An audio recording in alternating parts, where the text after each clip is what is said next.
মানুষ একটা দুই সরকার থাকে কি সমুদ্রকার গাড়ির বলে সমুদ্রকার গাড়ির বলে মানুষ একটা দুই সরকার থাকে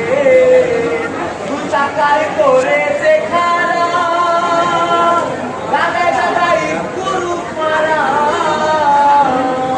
আরে বাকি হাজারি পটিয়া এই থাকি করা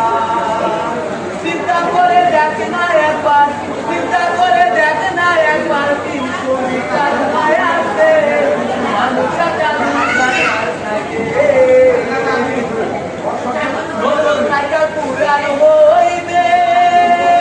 কলকাতায় শব্দে ধরিবে আরে বেলবাতির ওই ঘন্টা আওয়াজ বন্ধ হইবে অল্প টাকায় কিনা বাড়বে অল্প টাকায় কিনা বাড়বে হাজার বার মারলে পেটেল মানুষ একটা দুই টাকার থাকে সেদিন ঘুরাইবে সাইকেলের বাজার সেদিন হবে সর্বনাশ কি আর তোমার কাজ করবে মারা ঘুরাইবে সাইকেলের বাজার